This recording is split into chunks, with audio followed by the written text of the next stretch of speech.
A continuación, la segunda parte del ensayo de Mario Villegas González, un ensayo acerca de un libro de Foucault.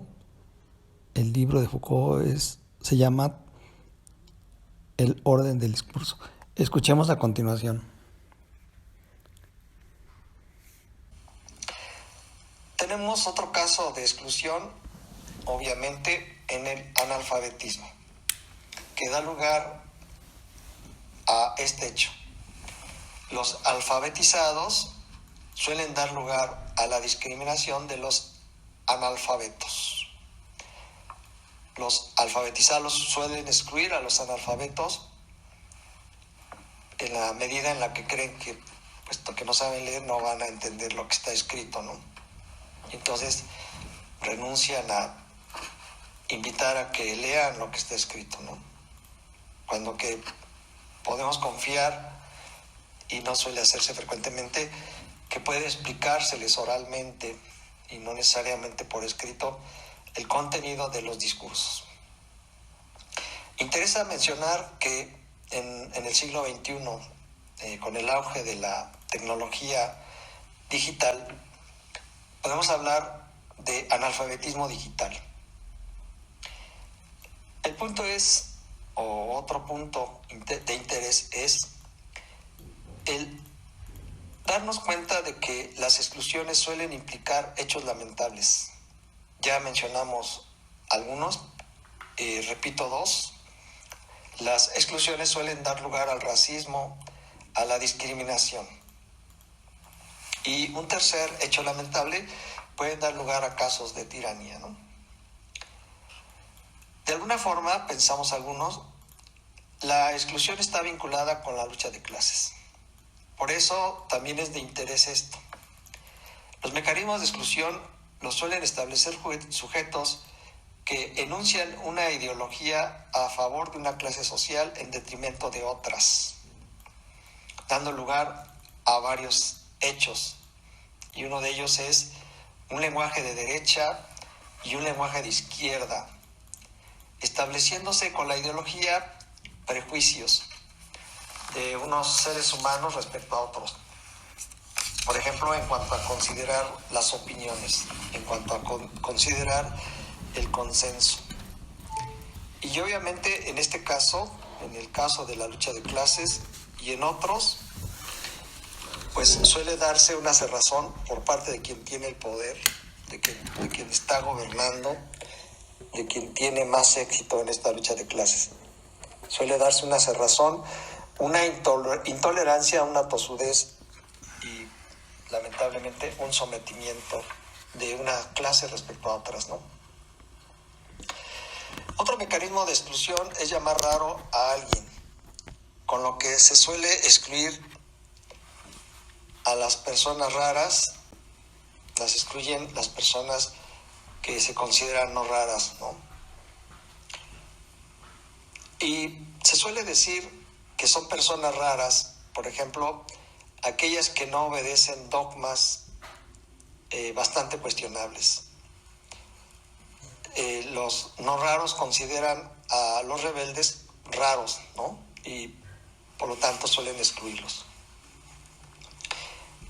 A las personas raras se les suele discriminar, se les suele separar. Pienso en el caso de Camille Claudel, que fue tratada, era una escultora que trabajaba con Rodin, Augusto Rodin, que fue tratada como una loca al ser metida a un hospital psiquiátrico por no apegarse a las normas, dogmas de su familia. Desgraciadamente no pudo defenderse. Y raro, sobre todo, suele usarse como sinónimo de loco, lo cual se suele llevar a creer que existen personas que sí tienen la posibilidad de hacer uso de la razón y quienes no tienen capacidad de hacer uso de la razón. Por lo tanto, a los que se creen locos se les excluye de ciertas ventajas que da la vida social. En particular, a los que se creen locos se los excluye de la verdad. Y también hay casos en los que se les excluye de lo que deriva del uso de la razón. Vale la pena leer este libro de Michel Foucault o este capítulo de un libro que se llama Historia de la Locura, en donde en ese capítulo nos habla de la nave de los locos. El capítulo habla completo, dice el capítulo, de la nave de los locos al gran encierro. De este capítulo inferimos lo que digo a continuación con pocas palabras. Interpreto que, dada la existencia de esa nave de los locos, o llamada así una nave, considero que es probable que se les aplicaba a los locos la eutanasia, al menos el destierro. Foucault refiere que se les dejaba a la deriva en el mar, ¿no? Y yo creo que pues se les llevaba al mar a morir. Dice Foucault, se abren comillas, hecho curioso, bajo la influencia del mundo del internamiento tal como se ha constituido en el siglo XVII, la enfermedad venérea se ha separado en cierta medida de su contexto médico y se ha integrado al lado de la locura en un espacio moral de exclusión. En realidad, no es allí donde debe buscarse la verdadera herencia de la lepra, sino en un fenómeno bastante complejo y que el médico tardará bastante en apropiarse. Ese fenómeno es la locura. Pero será necesario un largo momento de latencia, casi 2 siglos, para que este nuevo azote que sucede a la lepra en los miedos seculares suscite, como ella, afanes de separación, de exclusión, de purificación, que, sin embargo, tan evidentemente le son consustanciales. Nos lo dice Michel Foucault en Historia de la Locura en la época clásica, en el volumen 1, página 9, en la parte 1, en donde precisamente habla de la nave de los locos. En otra cita textual publicada en internet, búsquese con este título, Foucault, de la nave de los locos al gran encierro, PDF, en la página 95, se nos dice, son palabras de Foucault, se abren comillas, la lepra y los leprosarios empezaron lentamente a desaparecer. El mal iba quedando en el olvido. No obstante, hay algo que no logra desaparecer, el gesto de exclusión. Esa necesidad imperiosa de excluir al leproso, de sacarlo de las comunidades, de ponerlo a las puertas de la ciudad. La lepra, en tanto castigo divino y encarnación del mal, no se halla presente ya en la escena occidental. Sin embargo, el espacio imaginario que había ocupado sigue vigente. Se requiere un mal que ocupe ese lugar que la lepra dejó vacante. Hay que encontrar un nuevo fenómeno, una nueva encarnación del mal y convertirla en el chivo expiatorio de todos los males de la tierra. Poco a poco la locura va ocupando ese lugar vacío, sobre ella recae el miedo y el temor de la población. De esta cita me interesa repetir esta parte. Bueno, ya terminó la cita de Foucault, pero me interesa repetir esta parte, que la humanidad o algunos sectores de la humanidad o algunos momentos en la humanidad han estado buscando un chivo expiatorio de todos los males de la tierra. Estas palabras, chivo expiatorio de todos los males de la tierra, son palabras de un texto de Michel Foucault. Foucault nos deja ver que esa exclusión por vía de la nave de los locos, como otras acciones del poder y del poder político, obedece a una biopolítica. Respecto a este tema, biopolítica, invito a leer el libro Historia de la Sexualidad, volumen 1, capítulo 5, Derecho de muerte y poder sobre la vida. De la biopolítica se ocupa en otros libros también, por supuesto. Ante el hecho de las exclusiones, solemos encontrar la falacia de autoridad o la falacia de generalización. Eso nos lleva, por lo tanto, a la necesidad de una consideración por vía de la lógica de las exclusiones. Claro, también podemos apelar a los derechos humanos y a otros medios para advertir en cuáles casos están ocurriendo exclusiones innecesarias, abusivas, como atribuciones del poder y del poder político. Luego entonces, el discurso, cualquier conjunto de palabras orales, escritas, cobra materialidad y significado, sobre todo en ciertos ámbitos. Obviamente también el discurso oral. No solo las palabras escritas son de interés en las consideraciones que hace Foucault de lo que es el discurso.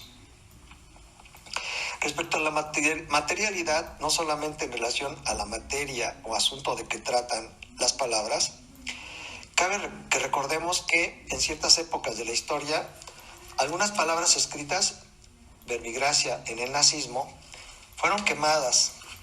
Es decir, hubo libros que para el nazismo se volvieron un ente peligroso. Pienso en otro ejemplo de destrucción de libros, el cual se nos presenta en la película Fahrenheit 451. Recomiendo ver esta película. Podemos preguntar, ¿por qué se vuelven peligrosas las palabras escritas o las palabras orales o ambas? Hay varias respuestas. Por ejemplo, los libros, las palabras orales, las palabras escritas, en calidad de libertad de expresión, se pueden constituir en elementos de oposición al poder y al poder político, sobre todo por las diferentes interpretaciones que se hacen de los discursos, de los textos, de las expresiones orales. En ese sentido, pensemos en la película El nombre de la rosa, basada en el libro de Humberto Eco, El nombre de la rosa. Vemos ahí la trascendencia de los documentos, así los libros de Aristóteles, porque son prueba testimonial los documentos escritos de lo que dijo realmente un autor. Entonces, puesto que todo discurso oral o escrito pasa por la interpretación, se ha dado en la historia de la humanidad el que, para no dar lugares a interpretaciones que no convienen a quien tiene el poder y a quien tiene el poder político, se ha dado lugar para que no se haga una interpretación contraria a los intereses de alguien, que pues son prohibidas, ¿no? O incluso quemados los discursos, en este caso escritos, los discursos escritos. O bien quemadas las personas que oralmente expresan su sentir, ¿no? Entonces, hay en esta prohibición de los textos orales, de los textos escritos, un trasfondo: el ejercicio del poder y el ejercicio del poder político. Así entonces hay épocas o momentos en que se prohíben o se ritualizan las palabras, se esconden o se les rinde culto, se ritualizan.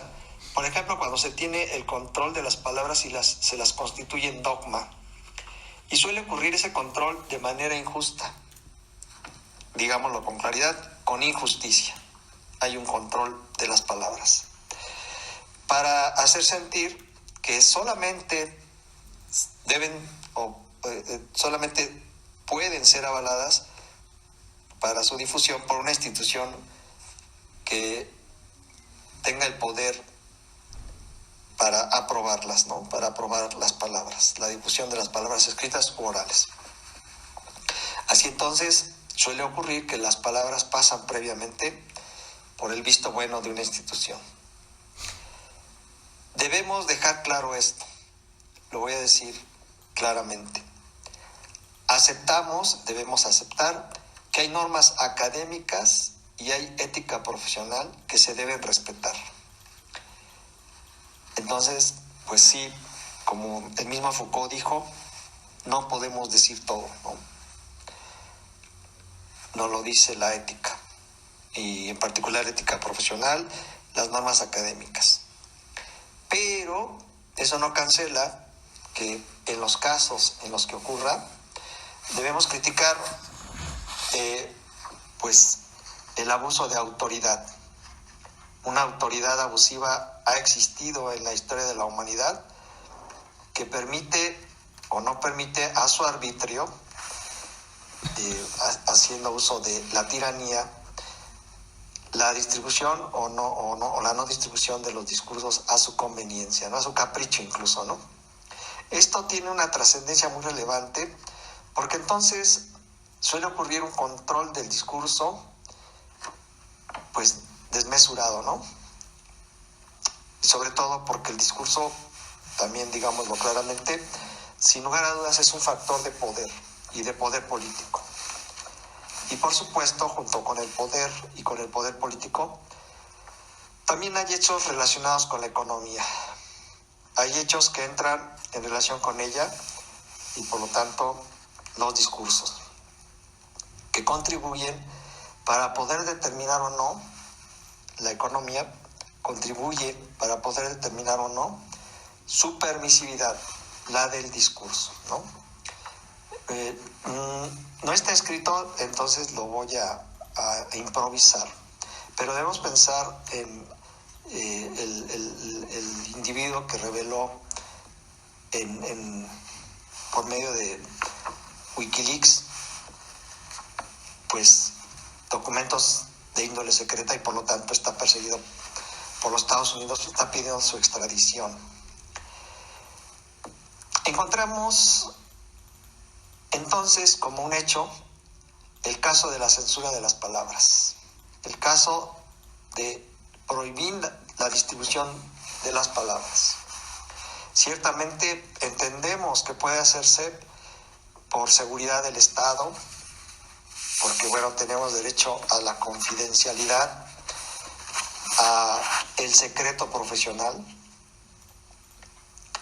El punto es ser fieles a un criterio y no incurrir en arbitrariedades.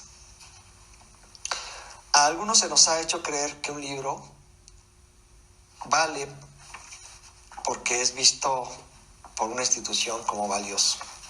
Y esto es lamentable decirlo, ¿no? Ha habido discursos, libros, específicamente textos escritos, que se desprecian al arbitrio de alguna institución por política, cuando que, pues pasado el tiempo, son leídos y reconocidos como importantes. Esto lo puedo resumir diciendo que es el paso del tiempo el que puede revelar la importancia de algún texto escrito y por lo tanto conviene reservarse el criterio a una mejor época. Y bueno, ya mencioné la necesidad de la ética profesional y de las normas académicas, ¿no? Entonces, pues es una cuestión delicada. Y aun si se pueden hacer publicaciones privadas, es interesante notar que quedan como de segunda calidad, de baja calidad, por no haber pasado por el visto bueno de una institución. Por ejemplo, un comité editorial que avala la calidad de los textos. Eso no implica que no haya seriedad en las instituciones o en los comités editoriales. Pienso, por ejemplo, que una institución como la academia que otorga el premio Nobel está avalando la calidad de los productos, de los discursos producidos por científicos, por humanistas, por poetas, etc. Sin embargo, eso no cancela la posibilidad de calidad en textos que pues nunca son nominados ni propuestos, ¿no? Entonces, algo de entre lo importante que creo que nos está diciendo este libro es que debemos tener cuidado en no incurrir en prejuicios. Podemos entonces ser aceptados o no ser aceptados, es decir, nuestros discursos, y el ser aceptados o no ser aceptados puede no ser una razón para aceptar o no aceptar si es nuestro discurso de calidad. Cierto, sí debemos aspirar, y hay que tenerlo claro, a la difusión de nuestras ideas y sostenernos en ellas si nosotros creemos que son dignas de ser sostenidas, ¿no? Porque si no, también puede darse una autocensura y entonces quedarse frustrado, entristecido y no creativo, ¿no? Es decir, creo que podemos reivindicar en algo la individualidad hasta donde la razón de cada quien le permita, ¿no? Estoy pensando en Darwin, que tardó mucho tiempo para difundir su libro El origen de las especies. Entonces uno puede contenerse y esperar un mejor tiempo. Michel Foucault dice en el libro El orden del discurso que hay otro ámbito de discurso en la historia de la humanidad frecuentemente prohibido. Repito, Michel Foucault dice en el libro El orden del discurso que hay otro ámbito de discurso en la historia de la humanidad frecuentemente prohibido. Es el ámbito con el cual se alude a aspectos específicos de lo sexual. También, por buena suerte, Foucault no creemos que haya vivido en gran medida esa prohibición, como no la han vivido otros seres humanos, quienes han hecho uso de su derecho a la libertad de expresión. Dice Foucault, abro comillas, resaltaré únicamente que en nuestros días las regiones en las que la malla está más apretada, allí donde se multiplican las casillas negras, son las regiones de la sexualidad y la política. Como si el discurso, lejos de ser ese elemento transparente o neutro en el que la sexualidad se desarma y la política se pacifica, es más bien uno de esos lugares en que se ejerce de manera privilegiada algunos de sus más temibles poderes. Por más que en apariencia el discurso sea poca cosa, las prohibiciones que recaen sobre él revelan muy pronto, rápidamente, su vinculación con el deseo y con el poder. Y esto no tiene nada de extraño, pues el discurso, el psicoanálisis nos lo ha mostrado, no es simplemente lo que manifiesta o encubre el deseo, es también el objeto del deseo, pues la historia no deja de enseñárnoslo. El discurso no es simplemente aquello que traduce las luchas o los sistemas de dominación, sino aquello por lo que y por medio de lo cual se lucha, aquel poder del que quiere uno adueñarse. Nos lo dice Michel Foucault en El orden del discurso, página 15. Es importante decir que Foucault nos recuerda que antes era limitado el acceso al discurso político en la mayoría de la población. En épocas de la historia en las que el analfabetismo y el poco avance de la tecnología no permitía que el discurso político fuera de uso y o conocimiento de la mayoría de la población. Dice Foucault, abro comillas, los discursos religiosos, judiciales, terapéuticos y en cierta parte también políticos no son apenas disociables de esa puesta en escena de un ritual que determina para los sujetos que hablan tanto las propiedades singulares como los papeles convencionales. Nos lo dice Michel Foucault en El orden del discurso, página 39. Pero hoy, cuando ya no es tan limitado el acceso al discurso político, vivimos ante una desgracia.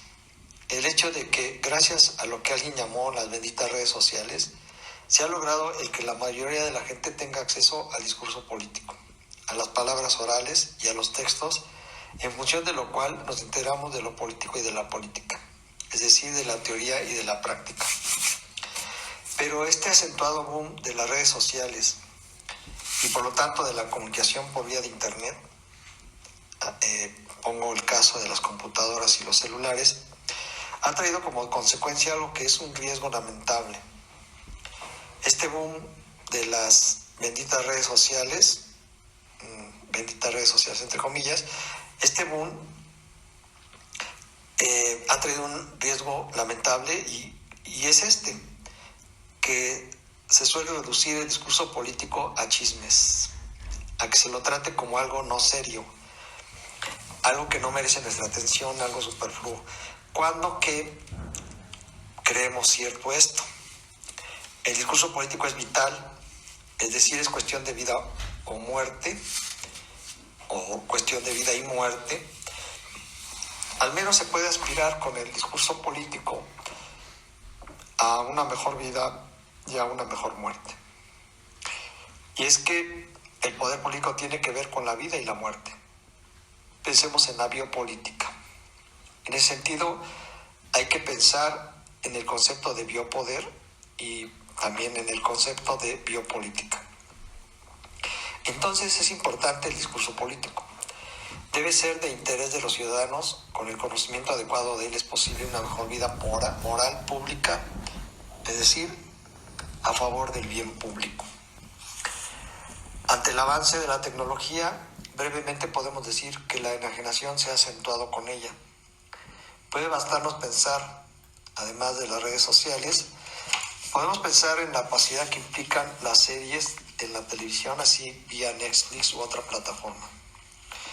Enajenación que aleja a mucha gente del discurso político que puede llevar a la praxis. Entonces, pensamos si hay vínculos entre ética y política. Insistamos, es triste mencionar que mucha gente le sigue dando poca importancia al discurso político. Por ejemplo, se ha degradado el discurso político al dar poca importancia a este hecho. La Fiscalía General de la República está tras Enrique Peña Nieto.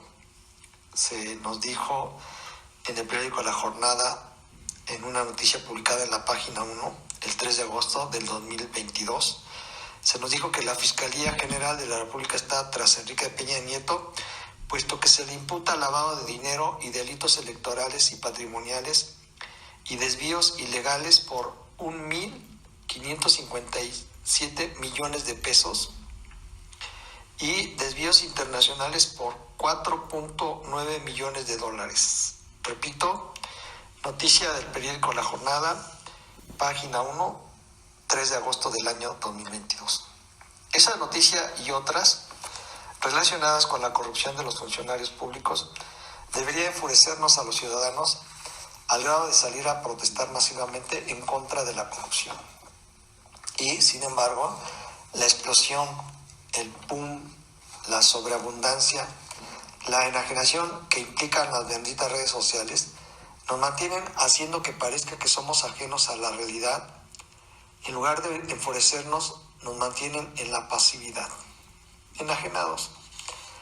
Hace falta entonces criticar, así con auxilio de Marx, Sartre, Foucault u otros autores, o quizás sin ninguno de ellos, en la medida en la que todos poseemos sentido común, criterio.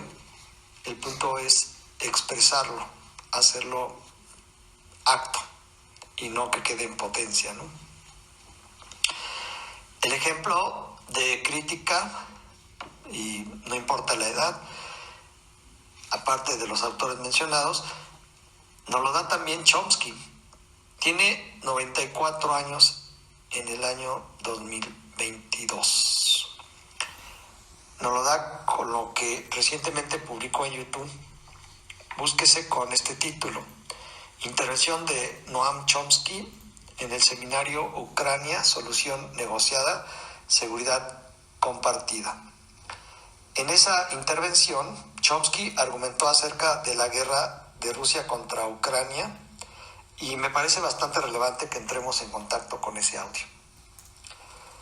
Entonces, lo que han logrado las redes sociales, las cuales también son discurso, entre otras cosas, han logrado precisamente un éxito contundente a favor del capitalismo, puesto que, en realidad, entre otras consecuencias, lo que ha logrado el capitalismo, es la separación entre los ciudadanos, y ahora con el auxilio de las redes sociales, ¿no? Cada quien en nuestros días está ocupado de modo egoísta en lo que le importa y no en el bien común, al menos la mayoría de los ciudadanos. Ha logrado el capitalismo más pasividad y, como mencionamos, ha logrado acentuar en una cantidad exorbitante la enajenación.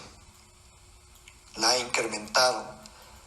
Ocuparnos en lo que no deberíamos ocuparnos, que es todo aquello que es ajeno a una vida digna. Hay que ocuparnos en vivir una vida digna. Así entonces es quizás falso que estamos más unidos gracias a las redes sociales. Es probablemente quizás falso que estamos más unidos antes de la existencia de la comunicación por vía de internet y el celular. Creemos algunos que estamos viviendo una unión virtual y una separación real. El libro de Foucault, El orden del discurso, plantea que la exclusión también deriva de que en el discurso se considera que hay interlocutores válidos y no válidos, que los interlocutores que se creen no válidos son ignorados o son despreciados. Dice Foucault, abro comillas, en apariencia, la única condición requerida es el reconocimiento de las mismas verdades y la aceptación de una cierta regla más o menos flexible de conformidad con los discursos válidos, si no fueran más que esto.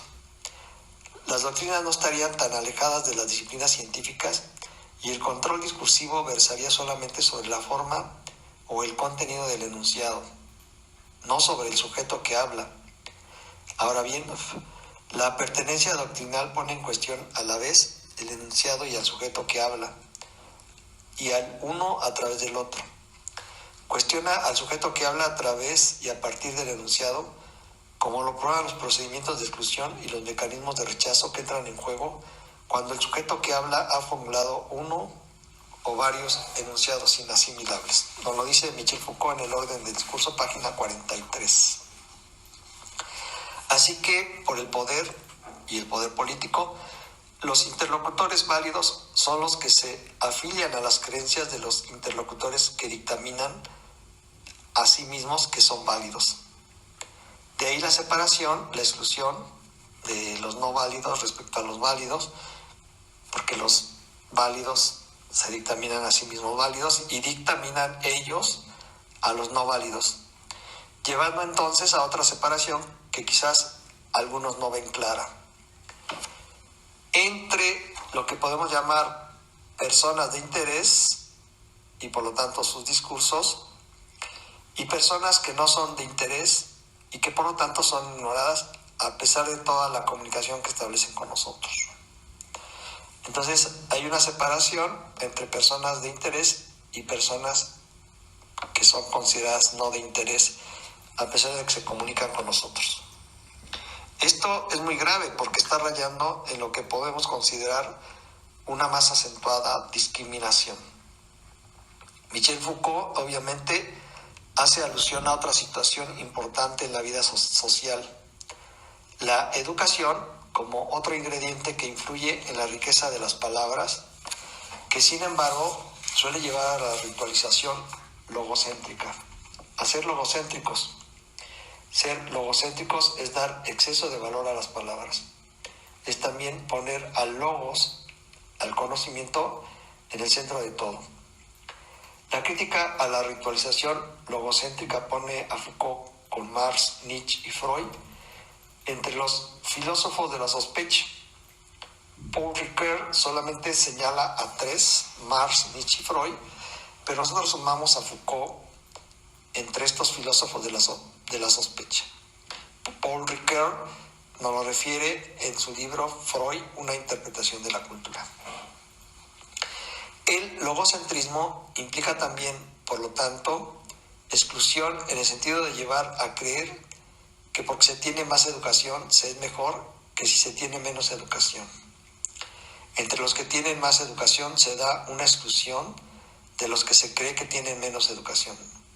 Dice Foucault de la educación lo siguiente, abro comillas, la educación, por más que sea legalmente el instrumento gracias al cual todo individuo en una sociedad como la nuestra puede acceder a cualquier tipo de discurso, Se sabe que sigue en su distribución, en lo que permite y en lo que impide, las líneas que le vienen marcadas por las distancias, las oposiciones y las luchas sociales. Todo sistema de educación es una forma política de mantener o de modificar la adecuación de los discursos con los saberes y los poderes que implican. Nos lo dice Michel Foucault en El orden del discurso, página 43. Entonces, la exclusión, así también en la educación, separa a la sociedad, no cohesiona a la sociedad, no contribuye al bien público en la medida en la que separa. Pudiera ser que sí contribuye al bien público, separando, porque dijimos antes que no toda separación es negativa, ¿no? Entonces estamos entre si es buena o no es buena la exclusión. Lo que estoy diciendo, y voy a repetirlo, es que la exclusión tiene un efecto de progreso, un efecto positivo, en la medida en la que no es injusto o necesario, ¿no? Cuando la exclusión es una exclusión abusiva o producto de la tiranía. Este micropoder, la escuela, para abordar el micropoder específicamente remito al libro de Foucault, Microfísica del Poder. Este micropoder, la escuela, generadora de educación, suele reproducir en realidad las directrices del macropoder, las directrices del Estado. Así se practica en este micropoder el divide y vencerás. El Estado alimenta a la escuela, por lo tanto a la educación, para que reproduzca el sistema, para que lo perpetúe, para que lo continúe. Y así entonces nuestro Estado deviene capitalista, nuestra sociedad deviene una sociedad al servicio de un régimen capitalista enajenante y por lo tanto pro-burgués. Es muy importante decir que el capitalismo y por lo tanto el Estado capitalista, lo creemos algunos, es limitante de la libertad que queremos algunos. Entiendo que Foucault señala que si bien la palabra es un vehículo privilegiado de la verdad, al entrar en un discurso de exclusión lleva a oposiciones y a contradicciones y a creer y a sentir que la verdad es inexpresable y que está destinada a separar. Y eso es lamentable.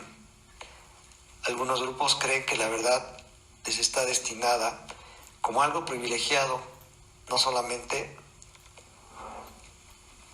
o solamente al alcance de unos cuantos, ¿no? Repito esta parte. Entiendo que Foucault señala que si bien la palabra es un vehículo privilegiado de la verdad, al entrar en un discurso de exclusión lleva a oposiciones y a contradicciones y a creer y a sentir que la verdad es inexpresable y que está destinada a separar. Y eso es lamentable. Algunos grupos creen que la verdad les está destinada como algo privilegiado, exclusivo, y por lo tanto solamente al alcance de unos cuantos. Entonces, pues estamos a favor de una mayor difusión de la verdad, ¿no? En la medida de lo posible. Pues. Otro elemento fundamental en el discurso es lo subjetivo del discurso, así incluido lo inconsciente del discurso, que lleva a asumir, por ejemplo, en algunas personas esta creencia. Es una contradicción ser poeta y filósofo. Pensamos que esas personas lo dicen en el sentido de pretender que el filósofo ha de restringirse solamente al uso de la razón, a lo racional, lo verosímil, lo coherente, y dejar el mundo poético, asumido solamente como un mundo romántico y no político y no filosófico, dejar el mundo romántico solo para los poetas y los que leen poesía, ¿no? Recordemos que Platón excluyó como posibles buenos ciudadanos a los poetas, lo dice en su libro La República, y más aún en el positivismo se les excluye a los poetas y en general a las artes como lejos de aceptar que sean transmisoras de la verdad. Dice Foucault, abro comillas, llegó un día en que la verdad se desplazó del acto ritualizado, eficaz y justo de enunciación hacia el enunciado mismo, hacia su sentido, su forma, su objeto, su relación con su referencia. Entre Hesíodo y Platón se estableció cierta separación. Michel Foucault nos lo dice en El orden del discurso, página 20. Cuando dice Foucault se estableció cierta separación, yo traduzco cierta exclusión. Se estableció cierta exclusión entre Hesíodo y Platón. Hesíodo inclinado a la filosofía, Hesíodo inclinado a la poesía y Platón inclinado a la filosofía. Lo que afirmamos es esto: puede o no haber separación entre el discurso del poeta, Hesíodo u otro poeta, mujer o hombre, y el discurso del filósofo. Puede haber o no separación entre Platón y Hesíodo, u otro hombre u otra mujer. Es lo que nos dejan ver estas palabras. Abro comillas.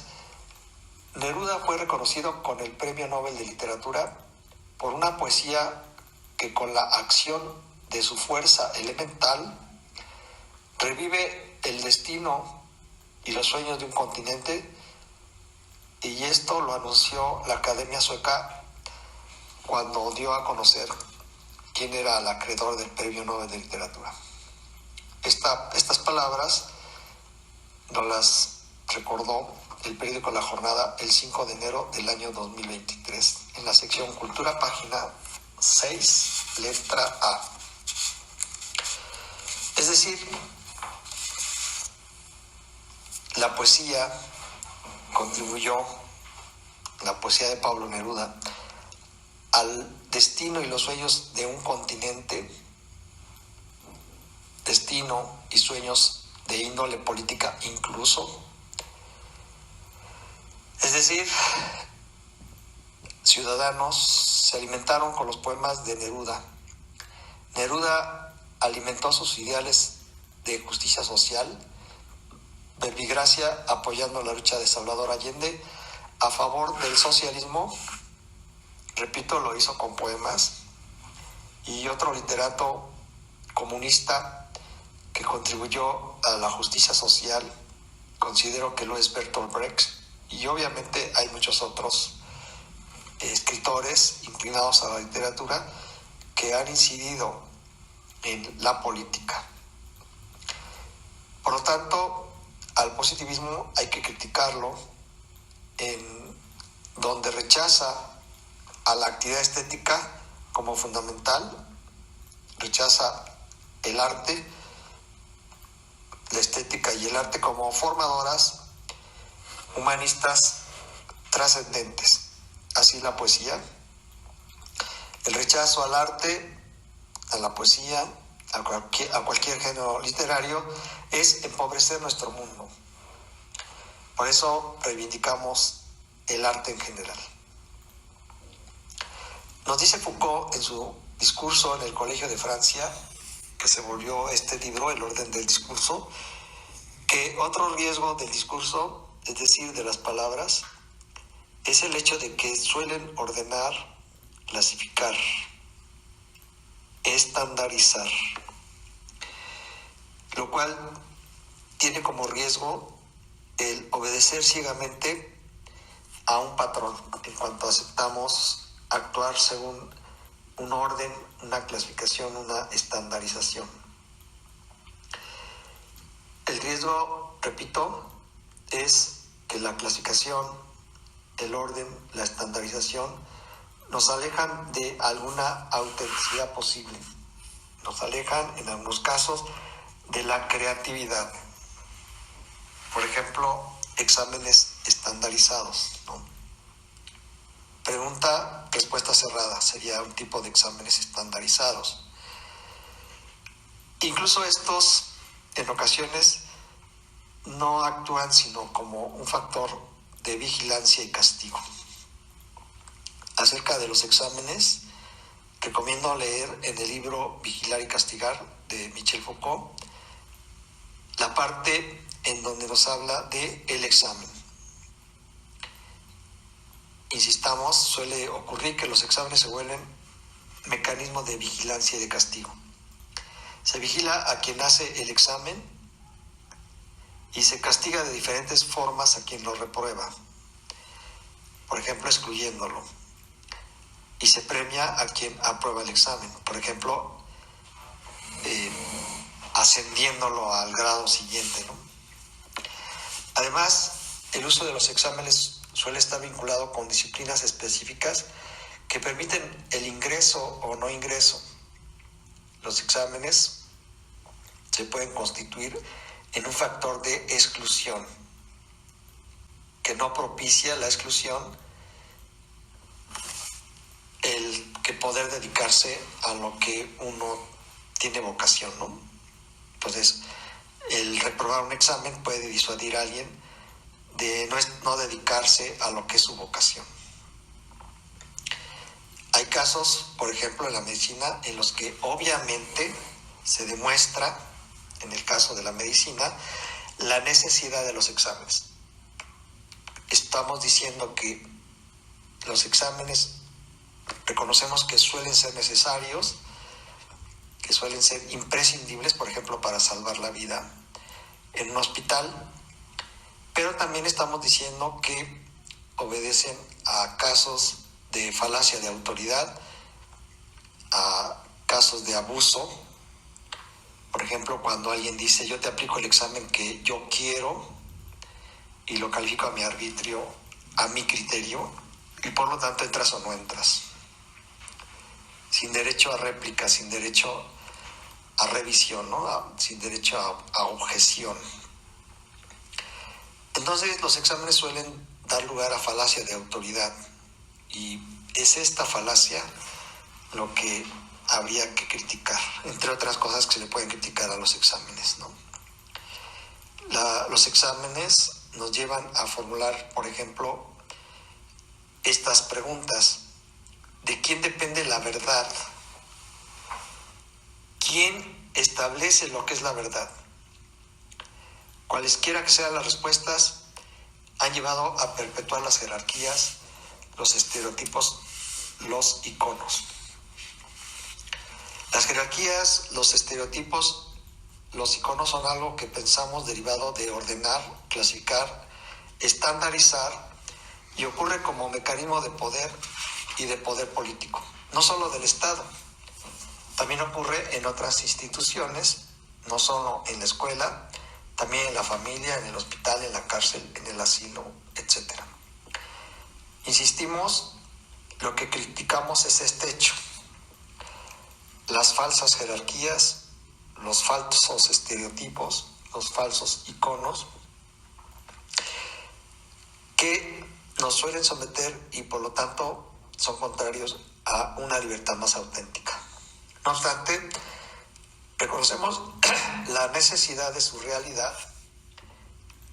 Suele ser muy útil y muy necesario ordenar y clasificar. Por ejemplo, ordenan los semáforos, clasifican los grados académicos, licenciatura, maestría, doctorado. Lo que criticamos es que se constituyan en factor de discriminación, factor de racismo, etc. Un ejemplo de mal efecto de ordenar y clasificar que derivamos de la lectura del libro de Michel Foucault, El orden del discurso, es la existencia de estereotipos. Por ejemplo, la creencia de que solamente un autor de un texto es el único que está autorizado a dar el sentido, la coherencia, la unidad a su texto, cuando que es posible la interpretación de un texto sin la intervención del autor, sobre todo si el autor está muerto y no dejó ninguna explicación de su texto, ¿no? Dice Foucault que el autor, abro comillas, ha adquirido la forma de una reactualización permanente de las reglas. Se tiene el hábito de ver en la fecundidad de un autor, en la multiplicidad de sus comentarios, en el desarrollo de una disciplina, una serie de recursos infinitos para la creación de los discursos. Quizás, pero no por ello, pierden su carácter de principios de coacción. Y es probable que no se pueda dar cuenta de su papel positivo y multiplicador si no se toma en consideración su función restrictiva y coactiva. Nos lo dice Michel Foucault en el libro El orden del discurso, página 38. Repito esta parte y agrego un comentario. Es probable que no se pueda dar cuenta de su papel del autor, de su papel positivo y multiplicador, si es que no se toma en consideración su función restrictiva y coactiva. O sea, el autor tiene una función coactiva respecto a su texto y tengamos cuidado. Es decir, para combatir la coacción que refiere Foucault, no hay que despreciar al comentarista diciendo claramente que no importa, que quien solamente importa es el autor. Hay quienes suelen despreciar al comentarista, al intérprete, diciendo, abro comillas, no te distraigas en la interpretación de las grandes obras, ve a la obra misma, cierro comillas. Entonces, verbigracia, una buena introducción a Foucault es útil, o puede serlo, cada quien debe decidir si la introducción, por ejemplo, a un libro de Foucault es útil o no es útil, pero hay que entrar en contacto con esa interpretación. ¿Es útil o no es útil? Hecha por otro autor que no sea Foucault.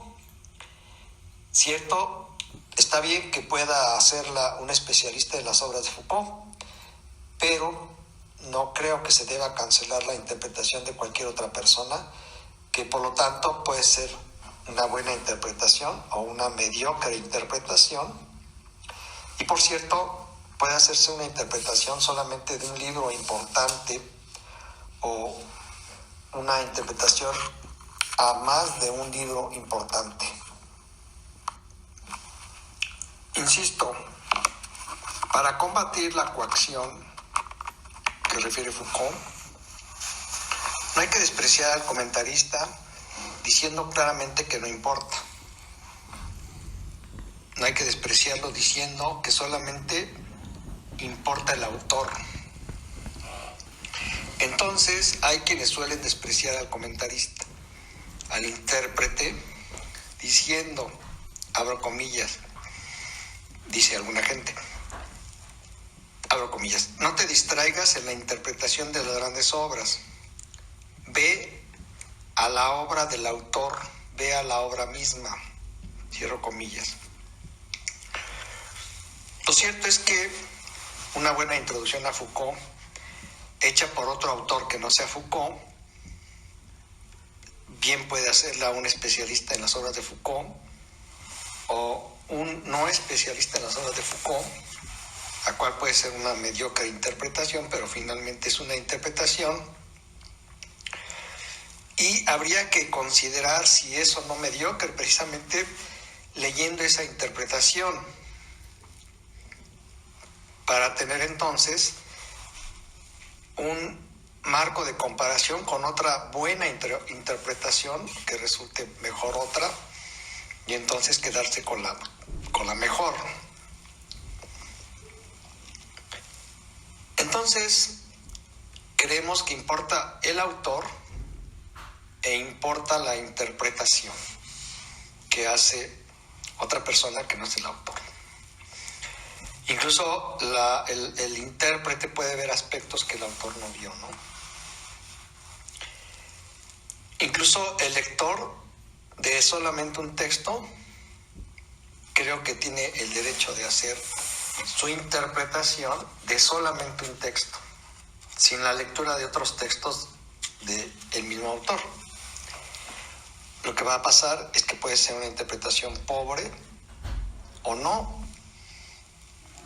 Y claro, se recomienda leer más obras del autor para hacer una interpretación de un libro del autor. Pero no creo que sea condición el que se tenga que leer varias obras de un autor para ser capaz de hacer una interpretación. En lo dicho hay un concepto que es fundamental: la interpretación.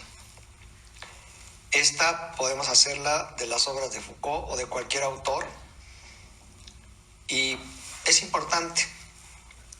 Pensemos en Nietzsche, quien sostiene que no importa en realidad tanto el texto como precisamente la interpretación que cada quien hace del texto. Claro, importa en particular la interpretación que hace un estudioso de un autor, pero defiendo el derecho a la interpretación de cualquier persona hecha de cualquier texto, porque finalmente importa el criterio con el cual se hace la interpretación y la utilidad de la interpretación que hace cualquier persona que está leyendo a un autor. Importa el discurso con el cual se está entrando en comunicación por vía de la interpretación. Debemos entender que el mensaje que da un texto cambia en cuanto lo interpretamos. Repito, debemos entender que el mensaje que da un texto cambia en cuanto lo interpretamos. La interpretación cambia con el paso del tiempo, porque cambia el contexto en el cual se lee el texto del autor, el texto original.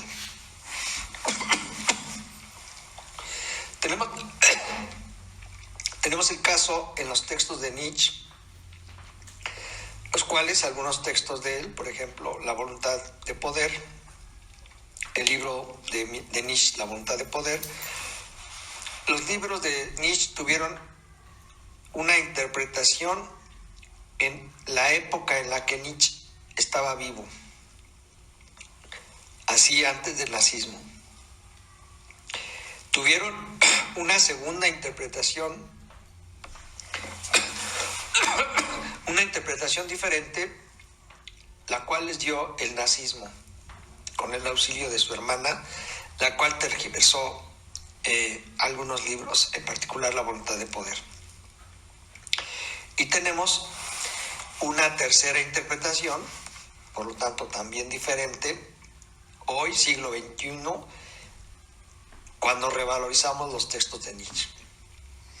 Así, en nuestros días podemos interpretar, por ejemplo, en particular un concepto, verbigracia, la voluntad de poder. La interpreto como la vitalidad, la tendencia a crecer, desarrollarnos, superarnos, y fundamentalmente la interpreto, la voluntad de poder, como la invitación a salir de la mediocridad por vía de nuestra vitalidad, buscando crecer, desarrollarnos, superarnos, por vía del esfuerzo y del sacrificio. Respecto a la interpretación, incluso se la podemos dar a una glosa. Pensemos como sinónimo de glosa un resumen. En ese sentido, podemos incluso recurrir a una enciclopedia para ayudarnos a hacer una interpretación. Recordemos que la enciclopedia es una enseñanza, el que existan enciclopedias es una herencia que nos dejó la Ilustración francesa, la cual está vinculada a la Revolución Francesa de 1789 en Francia, cuyas aspiraciones eran la libertad, la igualdad y la fraternidad. Entonces, la enciclopedia, y yo creo que los libros en general, aspiran a grandes e importantes valores. Entonces, incluso no despreciemos un diccionario, una glosa, una interpretación de cualquier persona. Foucault nos recuerda que otro riesgo del discurso que lo empobrece hacia las palabras es hacerlo depender al discurso de un ritual. Dice Foucault, abro comillas, la forma más superficial y más visible de los sistemas de restricción la constituye lo que se puede reagrupar bajo el nombre de ritual. El ritual define la cualificación que deben poseer los individuos que hablan y que, en el juego de un diálogo, de la interrogación, de la recitación, deben ocupar tal posición y formular tal tipo de enunciados. Los rituales definen los gestos, los comportamientos, las circunstancias y todo el conjunto de signos que deben acompañar al discurso. Fijan el ritual, los rituales, finalmente la eficacia supuesta o impuesta de las palabras, su efecto sobre aquellos a los cuales se dirigen, los límites de su valor coactivo, los discursos religiosos, judiciales, terapéuticos y en cierta parte también políticos, no son apenas disociables de esa puesta en escena de un ritual que determina para los sujetos que hablan tanto las propiedades singulares como los papeles convencionales. Nos lo dice Michel Foucault en su libro El orden del discurso, página 40. Así entonces, si bien los rituales pueden ser útiles para una convivencia más pacífica, hay algo que podemos criticarle a los rituales. Quitan algo de autenticidad a las personas. Quitan la autenticidad a las personas. Entonces, si bien sabemos que tienen varias funciones, por ejemplo, evitar conflictos, así lo intentan también las normas de urbanidad. Pero insistamos en criticarle al ritual esto. Un ritual califica algo por la forma como establece previamente cómo se debe decir, bajo cuáles circunstancias se debe decir, con cuáles gestos, con cuáles comportamientos, pretendiendo que ello determina la efectividad o la verdad de lo que se dice. Es decir, si bien aceptamos la realidad y la práctica de rituales, el punto es que sugerimos pongamos en cuestión el siempre obedecer, el siempre hacer fielmente lo que dice todo ritual impuesto por dogmas, por ser dogmas que se imponen. Pongamos en duda la eficacia de los rituales. Por ser dogmas los rituales, pongamos en duda su eficacia, sobre todo para la creatividad, para el pensamiento crítico. Y es que por lo demás, no olvidemos que hay quienes se apropian del modo como creen que se debe enunciar el discurso. Así el lenguaje, pretendiendo que, por ejemplo, que porque son expertos son quienes pueden usar X discurso y toda otra persona queda fuera. Verbigracia de poder usarlo de forma como establece el ritual. He ahí entonces que se da otra exclusión. Por ejemplo, pensemos en un arquitecto que suele ignorar a un albañil, pero no cabe duda, un albañil puede darle información al arquitecto que saque de un problema a ese arquitecto, por muy prestigioso que sea. Puede el albañil, puesto que tiene práctica empírica, sacar de un problema a un arquitecto, sea el arquitecto que sea. Esto lleva a decir claramente que la discriminación, el desprecio, no es conveniente, ¿no? Debe haber respeto a las opiniones de los demás. Así entonces, en la reunión de dos o más personas que tienen un fin, se debe llegar a él previo consenso. Es decir, asumamos que consenso es escuchar a todas las partes. Después del consenso se debe proceder a la toma de una decisión, de preferencia democráticamente. Esto es bien importante, el consenso. Gracias al consenso y en particular gracias a la democracia, combatimos ideologías, combatimos el personalismo, el egoísmo, la vanidad, el autoritarismo y combatimos, por lo tanto, la intolerancia, la falta de empatía, la tiranía. Cierto, la educación nos lleva precisamente a entender que por ser personas educadas, y entre más educación se tiene, más obligación se tiene, se debe estar abierto a dar acceso a todo argumento, a toda opinión, a toda idea, venga de donde venga. La prudencia dice que debemos escuchar antes de actuar, debemos pensar antes de actuar, pero también escuchar.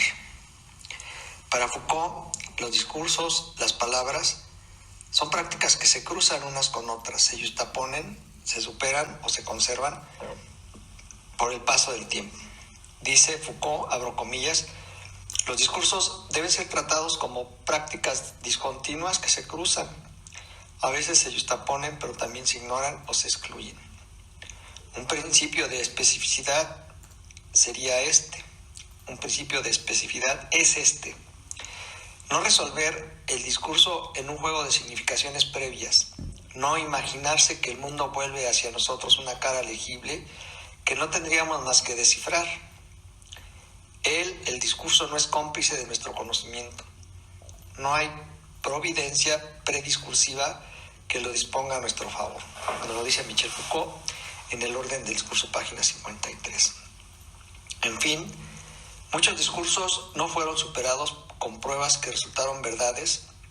Lo cierto es que algunos discursos se excluyen dando pie a nuevos, así a otras interpretaciones, pero hay otros discursos que no se superan, se conservan hasta hoy.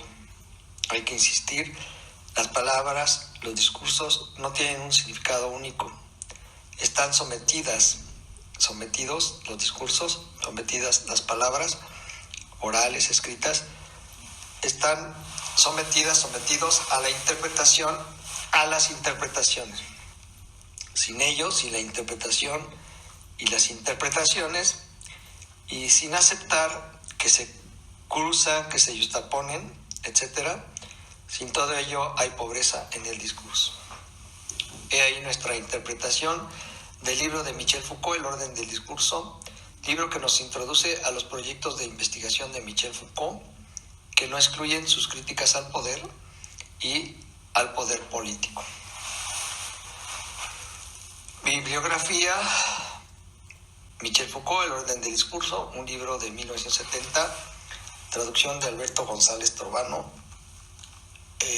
publicado en 1973 en Argentina para la editorial Tusquets Editores en la colección Fábula, y tengo en mis manos la primera reimpresión argentina en la colección Fábula, esta primera reimpresión del año 2005, y tiene 76 páginas. Muchas gracias por su atención.